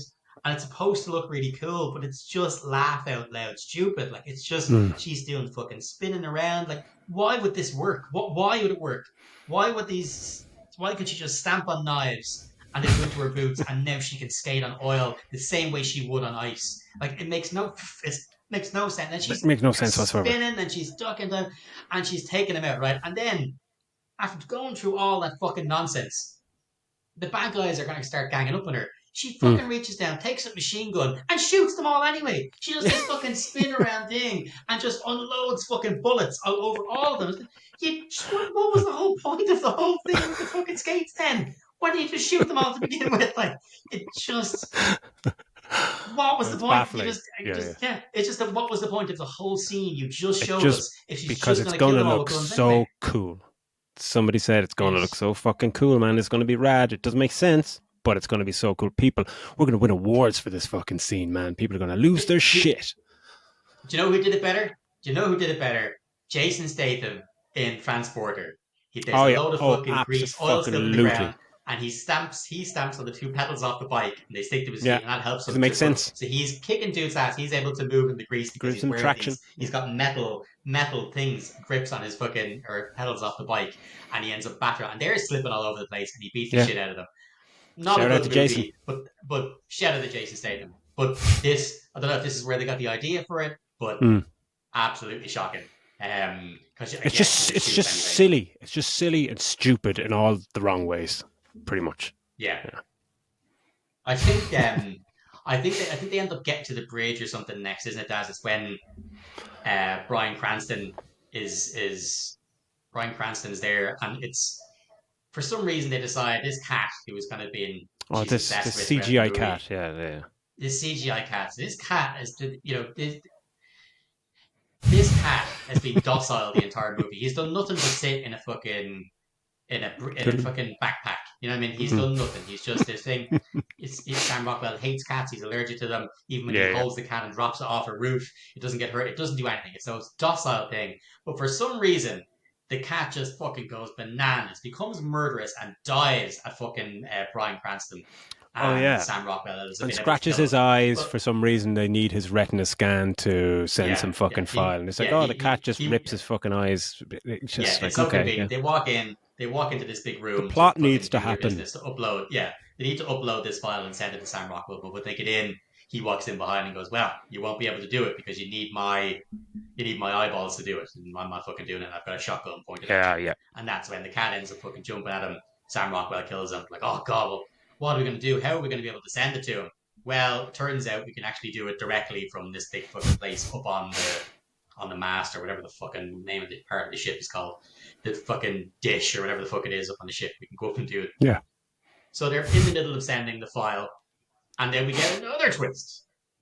So it turns out that Twist number 465. while she was in hospital, um, all the shit that Catherine O'Hara was doing to her, she had done a like fucking teacup style thing from Get Out, when she's twisting the Yeah, teacup and yeah, she can yeah. control it. She's doing something like that, but she Mind has a control music now. box. Mm-hmm. Yeah, so she's got the music box. She does the music box and tells her kill Sam Rockwell. So again, there's another fucking shite music mismatch music choice, and the two of them have a fight. We know that it's not going to fucking happen. While this, as long as the music box is going off, she's going to keep on battering him. So she's fucking fighting him, and she's about to kill him, and all of a sudden, someone pops up from behind Catherine O'Hara, smacks her with a wrench. The music box falls and Mm. smashes, and so she snaps out of it. And we're like, oh, fucking okay. Who was it? Who was it that was it? And it turns out it was the partner for the very start of the movie was still alive. She's the one who had sent the email about the heart shot She earlier. was the fan. It's Um, like she was the fan the who had sent most her the email about the underwhelming shot in the heart. reveal. Yeah, Most underwhelming like reveal known to man. Like, just it I even was. forgot Yeah, that character existed. it was absolutely ridiculous. Like, and how did she know that this was even going to come up? Yeah, That she sent her the email that this would be a cool way to. But how did she know that at some point she might need to shoot someone through their heart to bring them back to life? yeah. And like You know what I mean? the But problem with that final fight sequence, it's a pretty shit fucking sequence anyway. But it's epitomized by the it's the Beatles, isn't it? Now and then their last Beatles song is the one that's playing yeah, in this, and you know basically knew more about that song being in the movie coming up to the movie than the actual movie. It was just like, oh, Matthew Vaughan's after getting access to this last fucking song and blah blah blah, and it just plays out. And again, it's yeah, that's a great coup, and you got a cool fucking song for your soundtrack for the album, but again, it just doesn't work. It's it's the wrong fucking song. It's just like yeah. it's I just should play be a clear. Yeah, score. Just play a fucking a I score over a fight sequence. Do something. yeah. It's just like it's fucking stupid. I have to be clear when I say like terrible music choice. I don't mean terrible choices, like terrible music. The most of the music in the movie is fine to good. Yeah, It's just not meant for this fucking movie, or at it least not just meant for doesn't the scenes that work they put them at in. all. As I said, I'm a disco fan. I like a lot of the tunes that they Mm. use. I've no problem. They're just not with the scenes. But And it turns anyway, bad look, scenes into truly awful scenes, compounded by the fact that the music yeah. is playing over it. Yeah, So anyway, they end up finishing sending off the fucking file off the thing. They escape off the boat, and but for some reason she goes back to being Ellie Conway because they go back to her as Ellie Conway. I assume this is mm. going to be her cover now, and Yeah, she's writing. She's writing. She's released the final book, and so it's another one of these book signings. She's released the final book, which is basically telling the story of the movie that we just fucking saw, yeah. about the division finally being shut down and Argyle finally being able to go and retire. And then the stinger then is that because And I didn't get this at that's all. the Yeah, that's the yeah. credit roll, and then the Mm. stinger is we cut back to it again and back to the book signing, and this guy at the back stands up to talk, and it's Henry Cavill, but he's got a mullet, and she says something like, "Have anybody got any questions?" And it's Henry Cavill, and he's got a mullet, and he's talking in like an accent from like the southern states of America, and he says, "Yeah, I might have a thing or two to ask or a few questions to ask," and that's it. And it cuts then back out to the rest of the credits. And you're like, who is he? What What's the the point? Why? It's like what Henry the Cavill fuck is was the made point of good. that? Who? Yeah, who is he? Like, why? Why does he look? Why does she look shocked? Is he going to be? Is there going to be a fucking another movie where we explain where he comes from? Like, it was a weird stinger to have at the end because it was already wrapped. Like, okay, it's not a good movie, but at least it finished on a thing where you can go, okay, Ellie Conway is her cover. She's gonna, get away Yeah, from the spy life or whatever it is. That's fine. They live just tie it happily ever up. Yeah, after. they're setting up What was the point? Yeah, another movie in this universe, and it's yeah. like, oh, we don't want one. We just don't No, want and one, and they that spent makes no 200. fucking No, sense. they gave him 200 million, and this movie stank the shit out of it. So they're not getting a fucking sequel. So it was just annoying. It was an annoying stinger to have in the credits. Um, Yeah, that just yeah, it was such a bum note to finish on even more so, which just confused me yeah, even more just as to why this movie was happening. Really, to be honest, I'm sure Matthew Vaughan has grand ideas for this universe to tie in with the Kingsman people, and it's run out of steam. It's already run out of steam. Like you're not getting more money to make another movie like this. I don't know yeah, the figures, but I'm pretty sure it tanked the box office. So yeah. I think so. Yeah, and I think like stay away from plot twists from now on, Matthew Bond. Just stay away from them because or you just don't keep know it to you one, don't you know how know. to do them. Yeah, or like either it's him or Jason Fuchs who wrote it. Like whatever one, just keep it to like two max. But Mm. it was annoying. Like I'm just glad it's over. To be honest, like it was a It's slog two to hours get through. I 20 watched as it well. That's why 2 hours 20, and it's I watched it in one go. yeah. It was a Wow. Yeah. difficult movie to watch because it was just like it's not when I say convoluted or say complicated, I don't mean complicated as in it's hard to follow. I mean No. it's complicated as in it's unnecessarily complicated. There's no Mm. need for you to make these choices, to make these switches. It's easy to follow, but it just makes you angry that they've fucking the choices that they've made. Double Mm. cross, triple cross, fucking, another twist, another twist. They just fucking trying to be stop trying to be clever because it's coming off as the absolute opposite of that. Yeah. How's that working out for Um, you? being clever. You Yeah. know? So look, anyway, Yeah, because I had an impressive cast, you yeah, know, and I mean, I think cast is the incredible. Yeah. yeah, the idea of like a female-led protagonist in this kind of spy world and stuff is, you know, could have the makings of a great action comedy. But yeah, as you said, a convoluted mess. I don't think it was particularly funny. For an No, action romp, it was slow paced, way too long, 2 hours 20 minutes. and It's it's just just that's fucking and it's crazy. just borrowed stuff. It's just borrowed stuff from It's elsewhere. Like borrowing look from at better it's the movies. Yeah, first of yeah, the first thing I thought when I saw her, and Samuel L. Jackson's also in this movie. The first thing I thought when she dyes her hair blonde and she's wearing the black eyeshadow was A Long Kiss Goodnight. You know, she had yeah, lost her hundred memory. She's percent, the fucking super 100%. spy. Samuel L. Jackson was also in that movie. It's just you've just taken big parts from that movie. Like there's nothing new here. There's nothing really worth your time to watch it. Like I'm not sure. I assume it's on Amazon Prime or something now. Um, Yeah, I wouldn't even bother with it. It's even if you're into like kind of spy thing, there's not enough fun in it even to kind of make it worth a watch. It is a dud. It's a two thumbs down from me. I'd give it a yeah, two yeah. out of five. 2 out of Yeah, 5, and that would be just for the cast. Because yeah, just for Sam yeah. Rockwell, you get a star for having Sam in your movie. Yeah, Absolutely. yeah. He's fucking great. He's charismatic as fuck. You know what I mean? Hmm. So, and it's got a great cast. I mean, Catherine O'Hara, Bryan Cranston, Samuel L. Jackson. These are all great. I love Bryce Dallas Howard as well. Like Yeah, these are but they're all just wasted. yeah. These are all people. Yeah, as you said, are just wasted in this movie. But look, let's just move on because I know this was an Yep. extra long episode because we wanted to talk about the Oscars and everything else. Yep. So this is a long one. So I'll shut up talking about this. So Daz can bring us on Happy days. into the retro corner. So take it away there, Daz. The retro corner. Happy days. Yeah, thanks, Phil, for that.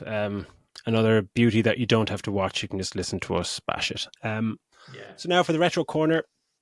Myself and Phil always look for games or movies that tie in with either the content of an episode or an anniversary of such. And it turns out that Super Metroid, the game this week in the retro corner, is or turns 30 years old in a few days, which is fucking it's wild. Like, yeah, um, and it's a very easy one to chat about. Briefly, just go over it.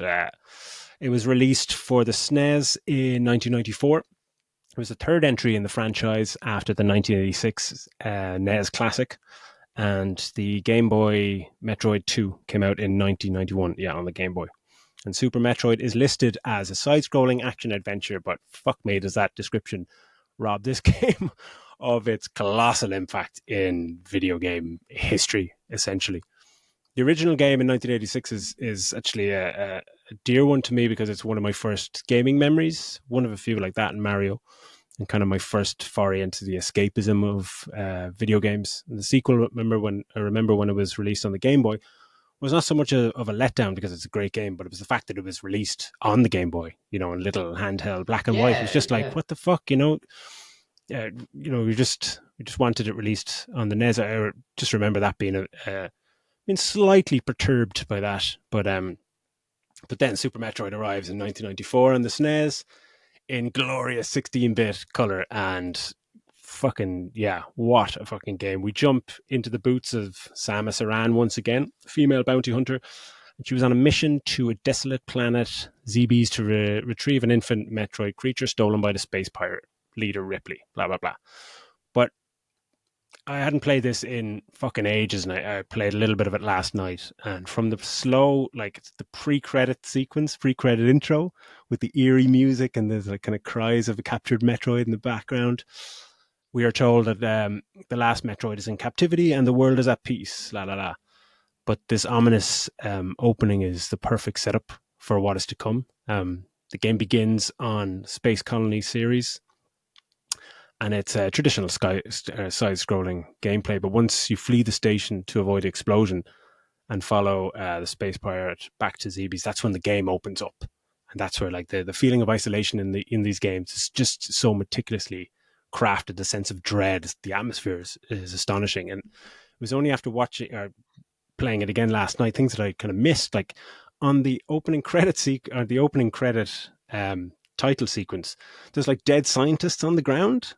you know, Before I never really knew what the hell they were, and for a Nintendo game, back then. Yeah, it's pretty grim, you know. But Super Metroid is obviously it's known for its excellent combat, its exploration, storytelling, its fantastic game design, the graphics, music. For me, it's absolutely quite like a masterpiece, and it's widely regarded as one of the greatest and most important video games of all time. And I think rightly so. Like it's a significant entry in gaming history for many, many reasons. But mainly, I think it showed that video games could be so much more, especially coming onto the SNES, Nintendo with its kind of three pronged attack of like Mario, Zelda, and Metroid. Those games are really kind of coming into their own with stellar entries with Zelda, like A Link to the Past, Super Mario World, and especially with Super Metroid, they essentially created for me like it's the perfect game, pretty much.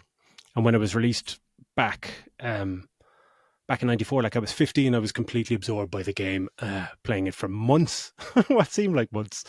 And it is a tough game when I went back playing. I only played for about an hour last night, but you can see online people. I hate when you look back at these things, you see people completing it, and a full walkthrough was like 4 hours, and it's just like I Speed was playing run, that for yeah, 6 fucking months, man. What the fuck? Yeah, what are your memories of yeah. this? Like Like, I love this game because I remember, as you said, there's the big ones for Nintendo were Zelda and were Mario. Mario mm, very much a platformer, and Zelda you had that you had the RPG element, but there was all you had to collect, get a mm, key or get a new thing to open certain parts and stuff, and so it had the RPG. Whereas this had that it wasn't just raw action; it was loads of action games. So Metroid had the action; you were constantly fighting, whether it was Metroids or whatever other creatures, space pirates and Chozos or whatever else you were attacking. But it added in that that you needed power ups to get into other mm, levels, and stuff like that. yeah, It yeah, added yeah, that stuff into it, and so it made it way more interesting of an action game. It wasn't just a fucking run along, kill everything in this level mm, and get to the next level. You had to figure out to get to it to get to certain parts, and yeah, we know Castlevania did something similar. That's why everybody calls them Metroidvania style mm, games. This levels that you're in, places that will become unlockable once you progress a bit mm, further. You'll get certain devices and stuff, and it made everything so much more. It made a much more deep experience from an action game yeah, than I had previously played. Like at the right young age of whatever I was, mm, fucking 12, playing it. The games that I had played were heavy on action, but that's what it was. It was always just blowing shit up. It was just that element of exploration and mm, action together just completely drew me in, and it's something that's obviously throughout the series. But it's just a fucking cool game. The music is fucking mm. class. It's a cracking little game. Yeah, and that's like you're just touching it there. The whole Metroidvania term or the subgenre was essentially created because of this game. Um, Down to that kind of quasi-open world aspect where it's not your normal side-scrolling shoot 'em up. You'd explore the world and you get stuck and you go, why can't I fucking get up there? And then you get the reward of a new traversal or a new weapon that you go, hold on, maybe I can double jump now or whatever, and I can get past this Yeah, part. And that feeling of being lost and navigating to the next section and getting a new game mechanic or whatever, a new traversal was just so rewarding. It's like, and that's a pillar of 2D Metroidvania action adventure games to this day, even up to like, was it Prince of Persia: The Lost Crown? Like recently, that's exactly that game exists because of Super Metroid, essentially, and of Castlevania. But and playing it last night as well, the things that came to mind were its environmental storytelling. Without any dialogue or narration or anything, is just remarkable. Like the lack of tutorials and our pet peeve of hand holding of today's games is oh yeah, just there's none of that. non-existent. It's just like they just plop you down and in this world and just go right off you go. And like you learn traversal, you learn combat from trial and error, but there's even like I remember a point where you learn how to wall jump by just following these little bugs, and you can't get past a point. But when you see these little bugs go in front of you, and they just do the wall jump, and you're looking at them going, "Hold on a second," and you try and do it, and you're like, "Fucking hell!" Like a Mm. fucking. It's not like come over here, press A, and do this. It just fucking. If it just it gives you credit as a gamer, your intelligence. Yeah, and the world was so creepy and felt so isolated, and I think the whole series from the first one, and especially the initial three were kind of modeled on Alien and the whole aesthetic or creepiness or atmospheric. Yeah, the atmosphere was kind of so prevalent in Super Metroid, but it was definitely taken from the Alien series. It kind of broken computer screens, dead scientists, and this kind of eerie kind of Yeah, bits and bobs. But and just touch on the lore of the first of the lore and the story of the first three games is fucking beautiful. Like, I mean, you're tasked with hunting and killing these Metroid creatures, but like in the second game, if you remember, you come across the last you've killed all the Metroids, but you come across this little larva thing that opens up and it's like a small baby Metroid and acts kind of like a child and kind of follows you and kind of becomes your friend, and you learn to kind of care for it or whatever. And then towards the end of the third game, spoiler alert for whoever hasn't played this in 30 years, but that Metroid from the second game, that kind of child like friend, um, has grown into a larger Metroid. And in the final boss, when you're about to die, you're on your knees, and it comes in and sacrifices itself to save you and kills itself. yeah, It's that's like fucking mind blowing Shakespearean shit back in the 90s. You know what I mean? It broke my heart when I was 15. It was just fucking beautiful. It's just so lovely to see something taken from the second game and pay off in the third game. And I think beauty comes to mind so much with this game. Like, the graphics at the time were incredible. The art design still is on another level and has been all the way through the Metroid series up to Metroid Dread recently. But yeah, it's a beautiful, brilliant game. It's withstood the test of time incredibly.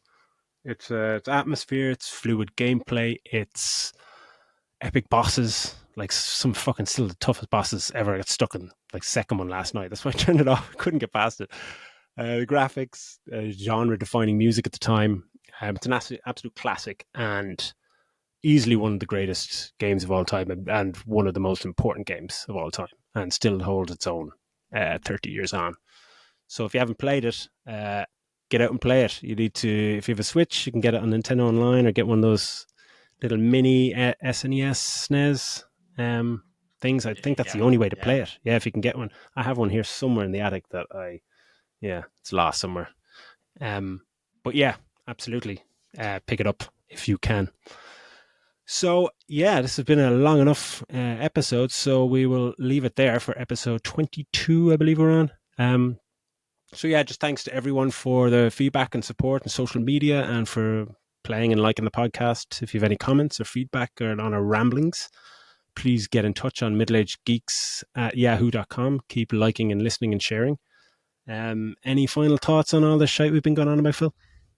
No, no, that's great. That was a great trip down memory lane for the retro corner. Well done, Daz. I Mm-hmm. actually I do have Nintendo Online, and I haven't played that game in many years, so I think I might give that a go in between bouts of Final Fantasy. But no, that's great. I just echoed what you're saying. Just keep on liking, subscribing, and sharing, and telling your mates, all that kind of stuff. It really helps us out.